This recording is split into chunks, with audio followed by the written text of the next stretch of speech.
1,4% et Wall Street qui va ouvrir dans le vert a priori d'ici moins d'une demi-heure. Grégory Volokin, je me tourne vers vous. Vous êtes le président de Mescard Financial Services à New York. On vous retrouve chaque après-midi pour les quelques points clés là qui vont faire la séance à Wall Street. Ce sera une semaine chargée à nouveau. J'ai l'impression qu'on se répète un petit peu tous les lundis en ce moment, mais il y aura de l'actualité. Alors du point de vue des chiffres et des statistiques, puisqu'on attend notamment la première estimation du PIB cette semaine aux États-Unis, et puis les publications, ça va continuer avec notamment Apple ce soir.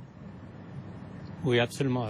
Pourquoi est-ce qu'on parle de Apple comme d'un événement au niveau de la publication de ses résultats? Il faut savoir qu'Apple actuellement c'est plus de 4% du S&P 500 et qu'en fait si Apple était un secteur du S&P 500, ça serait le 8e secteur devant par exemple les utilities, devant les télécoms. Donc on pourrait dire que Apple c'est un représentant en soi non seulement de l'économie mais des finances, et on les attend au tournant. Alors pourquoi on les attend aussi au tournant?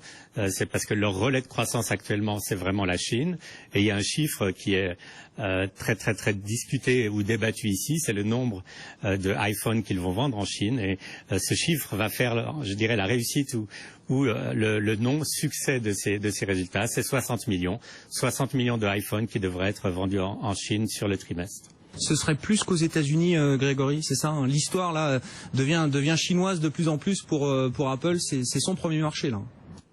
Oui, c'est pas par hasard. C'est vrai qu'aux États-Unis, le chiffre devrait être 55 ou 56 millions. C'est pas par hasard parce qu'en fait, la stratégie de lancer une nouvelle gamme de téléphones, le iPhone et le iPhone 6 et le 6 Plus surtout, qui sont des téléphones à très grands écrans, c'est vraiment pour répondre à la demande des Chinois, des Asiatiques qui aiment des très grands téléphones.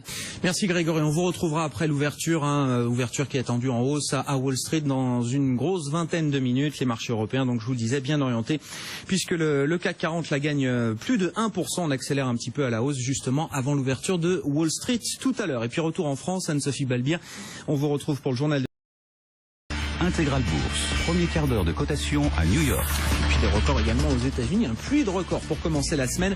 Grégory Volokin, on vous retrouve du côté de New York, président de Mescard Financial Services. C'est vrai qu'on a clôturé vendredi sur des records à Wall Street, pour le S&P, le Nasdaq, le Dow Jones. On est sur les plus hauts et pas très loin des plus hauts historiques en séance pour le Nasdaq Composite. Bon, qu'est-ce qui marque cette séance, Grégory? On peut dire un mot de l'activité M&A puisque Capgemini la rachète un Américain. C'est très largement salué par le marché là. Est-ce qu'ils font une bonne opération selon vous? Écoutez, mon avis, oui, ils font non seulement une bonne opération, mais ça montre l'envie des compagnies françaises d'augmenter leur exposition au marché américain. Il faut savoir que jusqu'à maintenant, le marché américain, c'était 20% en gros du chiffre d'affaires de Capgemini. Ça deviendra 28%, donc c'est une grosse différence. Les activités de Agate sont des activités à forte croissance. On voit une croissance l'année dernière aux États-Unis de 16%. Et puis, il faut aussi dire, Capgemini aussi a montré aujourd'hui que leur croissance aux États-Unis était importante. Donc, c'est, je dirais, une acquisition stratégique.